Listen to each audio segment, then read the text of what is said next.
स्वामी जी, आप रूहानी अभ्यास के साथ शाकाहार का शर्त क्यों लगाते हैं? स्वामी जी, इसकी वजह यह है कि जो तुम बोओगे वही तुम काटोगे। अगर हम किसी की हत्या करेंगे तो हमारी भी हत्या होगी और हम उस हत्या से बचना चाहते हैं। और यह कारण है कि हम शाकाहार के वसूल को दृढ़ता से पालन करते हैं। इसमें शक नहीं, इस संसार में जिंदा रहने के लिए किसी को भी न मारना बहुत कठिन है। जब तक हम चलते हैं, सांस लेते हैं, बातें करते हैं या पानी पीते हैं तो अनेक जीव मारे जाते हैं। सारा संसार जीवों से भरा पड़ा है, इसलिए हम इस संसार में हिंसा किए बिना जीवित रह ही नहीं सकते।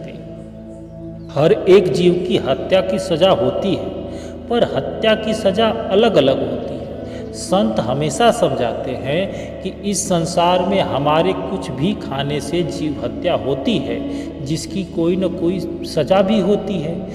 इसलिए जब तक हम शरीर में हैं, हमें कर्मों का कम से कम बोझ इकट्ठा करना चाहिए। अगर हमने शरीर पर सिर्फ एक कमीज पहन रखी है तो हम आसानी से दौड़ सकते हैं, उसका बोझ महसूस नहीं होता।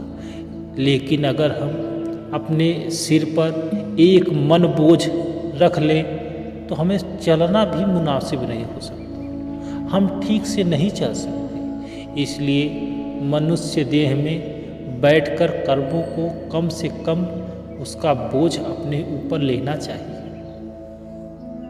इस प्रकार हम कर्मों का बोझ जो इकट्ठा करते हैं उसे भजन सिमरन ध्यान द्वारा आसानी से खत्म किया जा सकता है। अगर भजन सिमरन को हम पूरा समय देते रहते हैं तो चलते फिरते बातचीत करते हुए या फल सब्जी खाते हुए जो जीवों की हत्या का बोझ पड़ता है उसको हम आसानी से भुगतान कर पाते हैं। लेकिन अगर कर्मों का बोझ उतना ही रहे तो हम जन्म मरण के चक्कर में फंसे रहेंगे, उससे कैसे बच सकते हैं?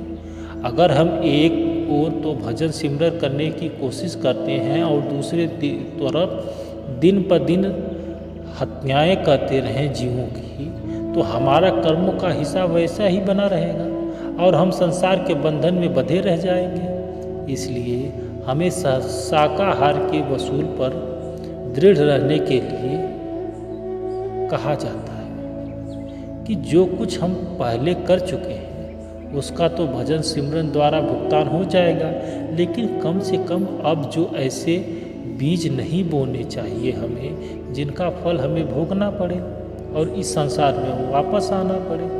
हमें हर हाल में शाकाहारी रहना चाहिए। इस दुनिया में जिंदा रहने के लिए कुछ न कुछ खाना ही पड़ता है। हम रेत और पत्थर जैसी निर्जीव चीज़ों पर जिंदा नहीं रह सकते, केवल जीव ही जीवों के आहार हो सकते हैं। इसलिए संत समझाते हैं कि हमें फल और सब्जी खाकर रहना चाहिए ताकि कर्मों का कम से कम बोझ इकट्ठा हो। जय गुरुदेव।